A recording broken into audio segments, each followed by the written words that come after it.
Hola chicos, ¿cómo están? Bueno, vamos a hablar de vectores. Vamos a repasar este concepto. Pero un vector no es vector, ni vectors, son vectores. Así que veamos. ¿Cómo surgen los vectores? Los vectores y todas las figuras geométricas surgen gracias a un punto.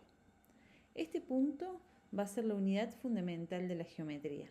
Si nosotros tenemos muchos puntos que podamos colocar uno detrás del otro y que estos fueran infinitos, podríamos formar una recta. Esta recta no tendría ni comienzo ni final. No obstante, si tomamos una porción de esta recta, tendríamos un segmento. Ese segmento tiene un punto inicial y tiene un punto final. Pero si a este segmento nosotros lo orientamos, decimos que va a la derecha de la pantalla, tendremos lo siguiente. Ese segmento se habrá transformado en un vector. Las partes del vector son el punto de aplicación, inicio u origen.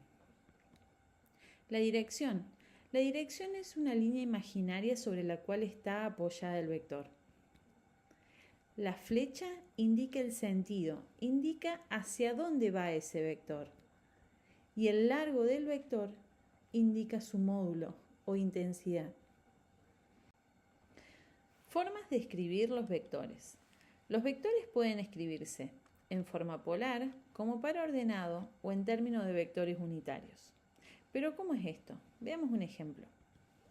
Supongamos que el vector B, este vector B que está acá graficado en ejes X y Y, ¿sí? Este vector B tiene un módulo de 5 newton y que el ángulo que forma con el eje positivo de las X es de 30 grados.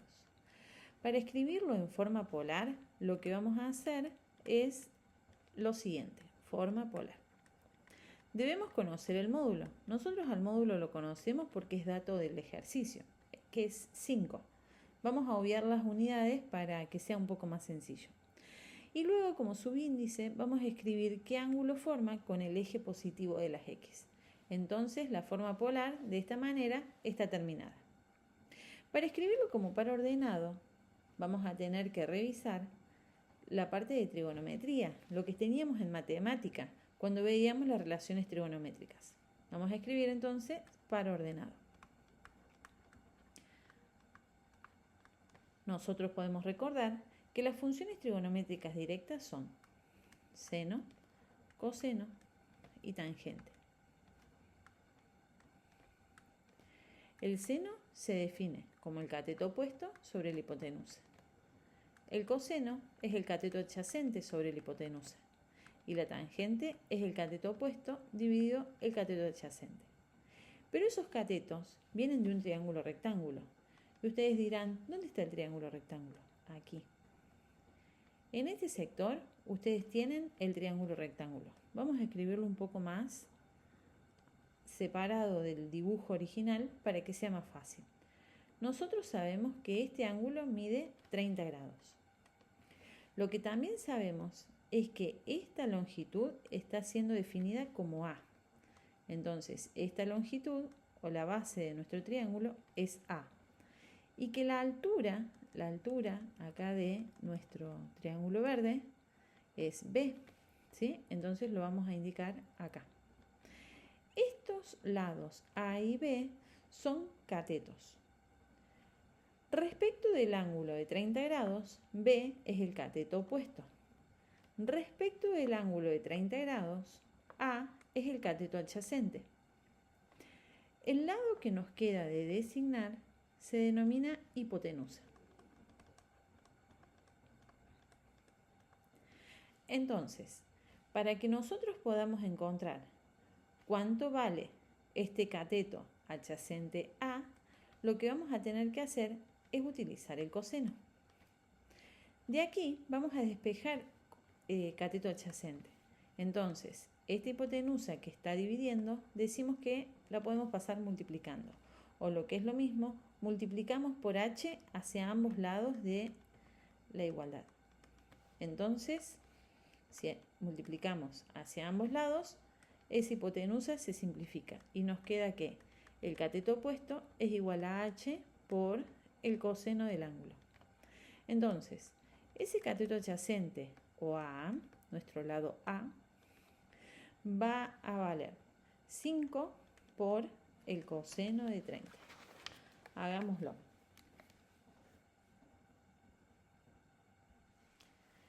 Entonces, A vale 4,33. Hagamos lo mismo para obtener el cateto opuesto. Para obtener el cateto opuesto usaremos el seno. Vamos a hacer una línea. Entonces, vamos a hacer lo mismo. Vamos a multiplicar a ambos lados por la hipotenusa. ¿Para qué? Para que se simplifique del otro lado o en el segundo miembro de la igualdad. Entonces nos queda que el cateto opuesto es igual a h por el seno del ángulo. Es decir, este cateto opuesto valdrá 5 por el seno de 30 grados. Tengan cuidado, cuando usen la calculadora, úsenla en mode de, ¿sí? Cuidado que no esté en modo rad, porque si no el resultado va a ser erróneo. Veamos entonces cuánto nos da. El resultado obtenido para el cateto opuesto, que es nuestro lado B, es 2,5. Entonces, podemos decir que, para escribirlo como par ordenado, este vector tiene como componente A, nosotros dijimos que era AB, entonces como componente A es 4,33 y como componente B 2,5. Fíjense que nosotros separamos con un punto y coma la cantidad A de la cantidad B. Ahora, para que nosotros podamos escribirlo en términos de vectores unitarios, tenemos que revisar en la bibliografía que nosotros les cargamos también en el campus, que los vectores unitarios son I y J. Entonces, vamos a poner una flecha. Entonces, estos vectores unitarios I y J van a ser los vectores que a nosotros nos van a indicar I, el eje de las X, y J, el eje de las Y, ¿sí?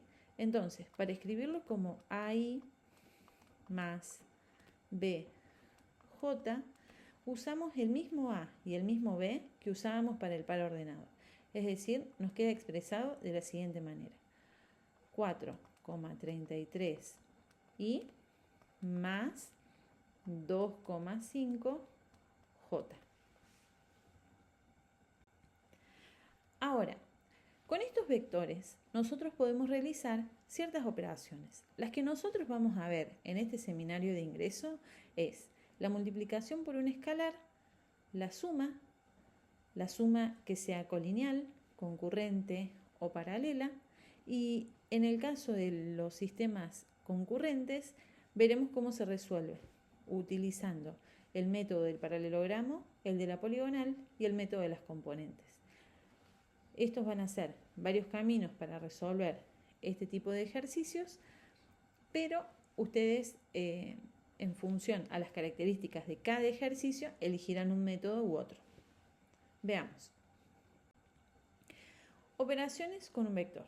Multiplicación por un escalar. Recordemos que es un escalar. Un escalar es un número, ¿sí? Este número puede ser entero, puede ser decimal, ¿sí? Entonces vamos a poner que es un número real, ¿sí? Supongamos que nosotros tenemos este vector. Si nosotros a este vector lo multiplicamos por menos 3, este vector amplifica su módulo 3 veces, se triplica su módulo y cambia de sentido, porque el signo es contrario al que tiene originalmente. Pero ¿qué pasaría si lo multiplicamos por un número o un escalar positivo? Supongamos que lo multiplicamos, como en este ejemplo, por 2. Entonces, el módulo del vector se amplifica o se extiende al doble de su valor original.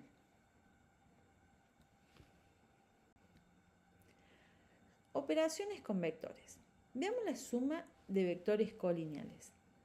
Para que nosotros podamos recordar qué significa cada tipo de suma, vamos a ir separando un poquito las palabras. En este caso, co significa igual. Son vectores que están en la misma línea. Nosotros acá tenemos un ejemplo 1 en donde un sujeto A y un sujeto B realizan una fuerza, un movimiento, ambos hacia la derecha. Entonces decimos que tienen el mismo sentido. Los dos van hacia la derecha. Los dos son horizontales y tienen la misma recta de acción. Supongamos que el vector A vale 2 newton y que el vector B vale 3 newton. Entonces, para sumar este vector A más el vector B, haremos lo siguiente. Reemplazamos por sus valores. 2 más 3 y el resultado será 5 newton. Como A y B van hacia la derecha, los vamos a considerar positivos, ¿sí? Entonces, si nosotros tenemos los vectores que están dirigidos hacia la derecha, serán considerados positivos. Los vectores que van hacia la izquierda serán considerados negativos. En una suma algebraica, si el resultado es negativo, significa que el vector resultante está dirigido hacia la izquierda, ¿sí? Esta sería la forma para sumarlos en forma analítica.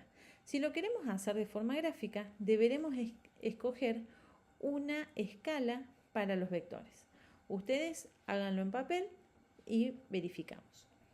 Supónganse que decimos que 1 newton lo vamos a representar con 1 centímetro. Entonces, nuestro vector de 2 newton, será representado con 2 centímetros. ¿Cómo verificamos esto? Vamos a hacer la multiplicación cruzada o regla de 3. 2 por 1 dividido 1. Ahora, ese es para el primer vector. Para el segundo vector utilizamos la misma escala. Siempre que nosotros vayamos a graficar vectores, vamos a utilizar la misma escala para todos los vectores, porque si no va a quedar todo mal escalado. El otro vector es de 3 newton, por lo tanto, deberá ser representado con 3 centímetros. Entonces, vamos a indicar un origen, ¿sí? Un punto de origen o de inicio, y vamos a dibujar con 2 centímetros el vector de 2 newton. Y donde termine ese vector, vamos a dibujar otro más, pero el próximo será de 3 newton, ¿sí? Este va a ser nuestro vector A y este es nuestro vector B. La resultante tiene el mismo punto de inicio que los vectores y termina donde termina el último vector. Nuestra resultante la indicamos con una R. Entonces, en la forma analítica también lo vamos a hacer para que sea congruente. Ahora, en el segundo ejemplo, los sujetos A y B realizan fuerzas en sentidos contrarios. La dirección es la misma, la dirección es horizontal, pero A mueve o intenta mover el objeto hacia la izquierda y B lo intenta mover hacia la derecha. Entonces, vamos a ver con unos ejemplos.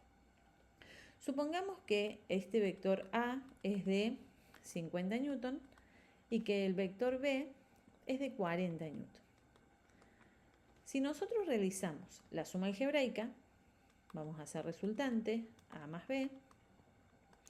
Las rayitas que colocamos encima de las letras indican que estos son vectores, ¿sí?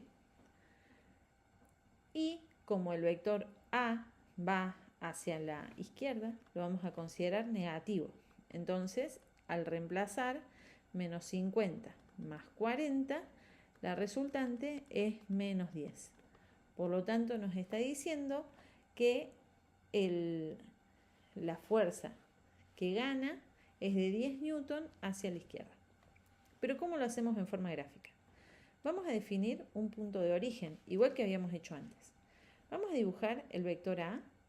Vamos a definir una escala antes, que 1 newton, que 10 newton son 1 centímetro.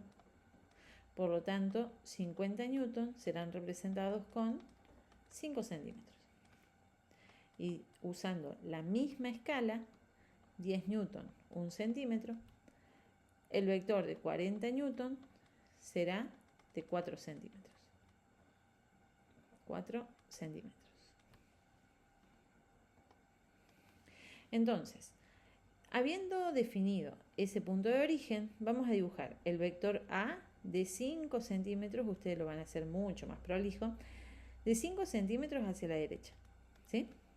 Y el vector B lo van a dibujar desde donde termina el vector A hacia el sentido que indique B, o sea, B es positivo, va hacia la derecha. Entonces vamos a dibujar encima de este vectorcito B, ¿sí? Que va hacia la derecha. La resultante siempre se ubica desde donde comienza el primer vector hasta donde termina el último. Es decir, que me está indicando acá que esta resultante es de menos 10 newton. Si ustedes lo hicieron a escala en el papel, van a ver que les quedó un vector de 1 centímetro. Entonces, así quedaría resuelto un sistema de vectores colineales cuando están siendo sumados o restados, según si son en igual sentido o en distinto sentido. Suma de vectores concurrentes. Supongamos que tenemos 3 vectores que tenemos que sumar y que son concurrentes. ¿Cómo sabemos que son concurrentes? Porque tienen el mismo punto de origen. Todos tienen como origen acá nuestro sistema de referencia, nuestro sistema de coordenadas cartesianas. Entonces tenemos un vector B1, supongamos que este es nuestro B1, este es nuestro B2 y este es nuestro B3. Cada uno de ellos tiene una dirección y sentidos distintos, pero todos comparten el mismo punto de aplicación. Por eso son vectores concurrentes. Para resolverlo a través del método del paralelogramo, haremos lo siguiente. Donde termina el vector B1, vamos a dibujar una proyección del vector B2. Y donde termina el vector de B2, vamos a dibujar una proyección del vector B1. Desde donde comienzan los vectores originales, que es el eje de coordenadas cartesianas, hasta donde terminan esas dos proyecciones, ahí vamos a tener la primer resultante, porque va a ser la resultante 1, 2, la podemos llamar, ¿sí? La resultante o vector resultante de la suma de los vectores B1 más B2. Pero todavía tenemos que sumar el B3. Entonces, para sumar B3 vamos a hacer lo siguiente. Vamos a olvidarnos un ratito de las proyecciones de B1 y B2 para trabajar con R12 y B3. Entonces, vamos a dibujar R12 donde termina B3 y vamos a dibujar B3 donde termina R12. Y entonces, desde donde comienzan estos dos vectores, B3 y R12, que es el origen del sistema de coordenadas cartesianas, hasta donde terminan, vamos a dibujar un vector y ese vector va a ser nuestra resultante. ¿Cómo vamos a hacer para dibujar los vectores? Para dibujar los vectores nosotros tenemos que conocer cuáles son sus inclinaciones o sus direcciones, como les resulte más fácil de nombrar, y también vamos a definir una escala. Supongamos que una escala de 10 newton lo vamos a representar con 1 centímetro. ¿Para qué nos sirve esto? Si nosotros tenemos, supongamos, el vector 1 que vale 50 newton, el vector 2 que vale 30 newton y el B3 que vale 10 newton. El B3 lo vamos a dibujar de 1 centímetro. Al B2, como es de 30 newton, lo vamos a dibujar de 3 centímetros y al B1 de 5 centímetros. ¿Y cómo hacemos ese cálculo? Nosotros tenemos acá esta que es nuestra escala que nosotros vamos a definir. Entonces decimos que estos 50 newton, ¿cuántos centímetros vamos a necesitar para representarlo? Y hacemos 50 por 1 dividido 10, o sea, una regla de 3 simple, y nos da que vale 5 centímetros. Igual podemos hacer con el de 30 y con el de 10. ¿Sí? Ahora, una vez que nosotros tengamos la resultante, que es la negra, la que nosotros dibujamos acá con color negro, le vamos a llamar R123 o simplemente la resultante, ¿sí? Esa es nuestra resultante. La vamos a medir con una regla, ¿sí? Nosotros sabemos que todos los vectores están representados, supongamos que se conserva esta escala, que 10 centímetros 10 newton lo representamos con 1 centímetro. Entonces la resultante mide, supongamos, vamos a hacer un ejemplo, 4,5 centímetros. Entonces lo utilizamos a la escala definida con esa medida, que nosotros es la que medimos en la regla, y resulta que cuando hacemos la regla de 3, la resultante vale 45 newton, porque la resultante no mide en centímetros, es un vector, y los vectores se miden con unidades vectoriales, que pueden ser newton o kilogramos fuerza. Ahora, ahí quedaría resuelto de la forma o a través del método del paralelogramo. Si nosotros utilizamos el método de la poligonal, va a ser algo similar. Veamos. Nosotros habíamos dicho que este era nuestro vector B1, este es nuestro vector B2 y este es nuestro vector B3. Entonces, dibujamos el primer vector, teniendo en cuenta la escala que hayamos definido, y después, donde termina el vector B1, dibujamos una proyección del vector B2. Y donde termina esta proyección del vector B2, vamos a dibujar una proyección del vector B3. Y después, desde donde comenzó el primer vector hasta donde termina este último vector, si hubiera más vectores, habrá que seguir sumando proyecciones, pero desde donde comienza el primer vector hasta donde termina el último, tenemos ahí nuestra resultante. Y fíjense que la resultante es la misma en los dos sistemas. Los dos métodos, método del paralelogramo y método de la poligonal, son métodos gráficos, porque nosotros para resolver esos dos métodos necesitamos definir una escala, necesitamos dibujar, y los resultados pueden diferir entre un compañero y otro, porque va a depender de la destreza que cada uno tenga para dibujar. Pero el método de las componentes es un método analítico que nos sirve a todos cuando tenemos que facilitar los cálculos. El método de las componentes nos va a dar, ahí sí, a todos los compañeros el mismo resultado. Veamos, nosotros teníamos entonces el vector B1, el vector B2 y el vector B3. Supongamos que el vector B1 forma, respecto del eje positivo de las X, un ángulo θ1, le vamos a llamar. Y el vector B2 forma un ángulo θ2 respecto del eje positivo de las X. Ahora, desde el eje positivo de las X hasta B3 tenemos θ3, ¿sí? Entonces, nosotros vamos a tener como datos cuánto vale B1, cuánto vale B2 y cuánto vale B3. Y a su vez sabremos o tendremos que calcular cuánto valen θ1, θ2 y θ3. ¿Para qué nos sirve esto? Nosotros vamos a descomponer cada uno de los vectores en sus componentes X y Y, porque son los ejes X y Y en donde están graficados. Entonces vamos a plantear lo siguiente. Vamos a plantear la sumatoria de fuerzas o la sumatoria de vectores, vamos a ponerle B, ¿sí? Vamos a poner la sumatoria de vectores en X, ¿sí? Va a ser el vector 1 por el coseno de θ1 más B2 por el coseno de θ2 más B3 por el coseno de θ3. Y esto nos va a dar a nosotros un resultado. Haremos lo mismo para las componentes Y. Entonces, para las componentes Y será B1 por el seno de θ1 más B2 por el seno de θ2, ¿sí? Más B3 por el seno de θ3. Y acá también nos va a dar un resultado. Entonces, siempre que trabajemos con las componentes X, va a ser el coseno, y siempre que trabajemos con las componentes Y, será el seno, ¿sí? Las funciones trigonométricas que vamos a usar.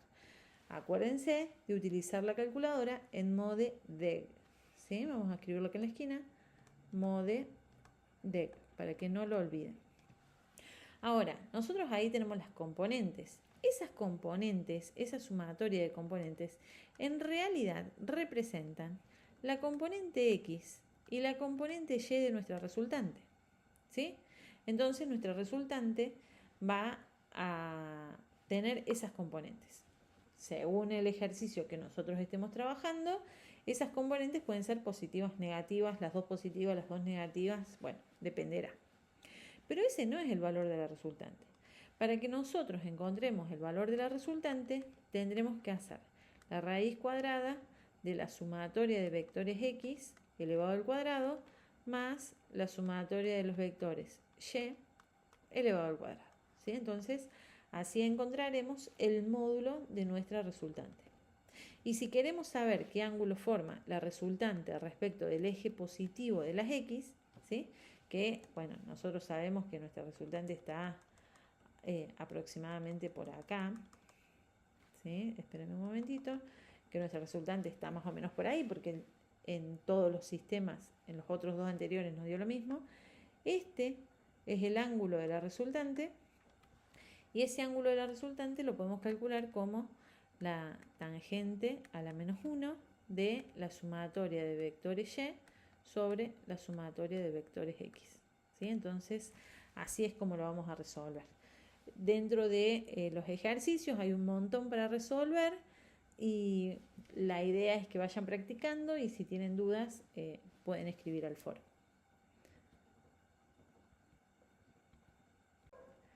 Suma de vectores paralelos. Estos sistemas de vectores son diferentes a los que vimos anteriormente, porque estos vectores, supongamos el vector verde, llamémosle FA, y el vector rojo, llamémosle FB, no comparten el mismo punto de inicio u origen, sino que están separados a una distancia A entre ellos, ¿sí? Para resolver esto, primero vamos a verlo en forma gráfica y luego en forma analítica. Para resolver en forma gráfica, este primer sistema de vectores es un sistema de vectores paralelos en igual sentido, porque tanto FA como FB están dirigidos hacia abajo. Vamos a dibujar una proyección de FA donde termina FB, y vamos a dibujar una proyección de FB donde termina FA. A posteriori, vamos a unir con una línea de puntos donde termina FA y donde termina la proyección de FA. Y vamos a hacer lo propio con FB. En el punto acá, donde estas proyecciones, estas líneas se cruzan, estará ubicada nuestra resultante. Cuando dos vectores paralelos están dirigidos en el mismo sentido, para obtener la resultante debo sumar a los vectores, ¿sí? Entonces, nuestra resultante, esta, será igual a FA más FB. Ahora, cuando el sistema sea de vectores paralelos en distintos sentidos, nosotros vamos a tener, supongamos acá, nuestro FA y nuestro FB, ¿sí? Separados a una distancia A entre ellos. Vemos acá que tenemos que identificar cuál es el de los vectores el más largo, o el de mayor módulo, o el mayor intensidad. En este caso es FB. Entonces vamos a dibujar FB donde comienza FA, pero con el mismo sentido que el FB original. Y donde comienza FB, vamos a dibujar FA, pero en sentido contrario. Entonces va a quedar superpuesto. A posteriori, lo que vamos a hacer es dibujar una línea de puntos, ¿sí? Por donde está nuestra distancia, la distancia que separa a los dos vectores, y después unimos con otra línea de puntos las proyecciones de FA y de FB. Luego vemos acá que yo les marco con color negro el pedacito de vector que queda, es decir, si nosotros restáramos FA menos FB, ese vector negro es la resultante. Entonces, para encontrar el resultante acá, cambia porque nosotros vamos a tener que restar FA y FB. Si quieren, pueden considerar que FB es positivo porque va hacia arriba y FA es negativo porque va hacia abajo. Y entonces, en la suma algebraica, el resultado será positivo porque el vector de mayor módulo va hacia arriba. Entonces, ¿para qué habíamos dibujado esas líneas punteadas en este ejemplo? Porque ahí donde se cruzan es donde está nuestra resultante. ¿Sí? Nuestra resultante tendrá ese valor, el de restar FA menos FB. Además, esos son métodos gráficos para los cuales nosotros vamos a tener que tener definidas ciertas escalas. No obstante, existe la regla de Stevin que nos facilita muchísimo el cálculo en caso de cálculo analítico, de resolución analítica de este sistema de vectores paralelos. Ahora, bueno, y si se quedaron hasta esta parte del video, gracias. Gracias.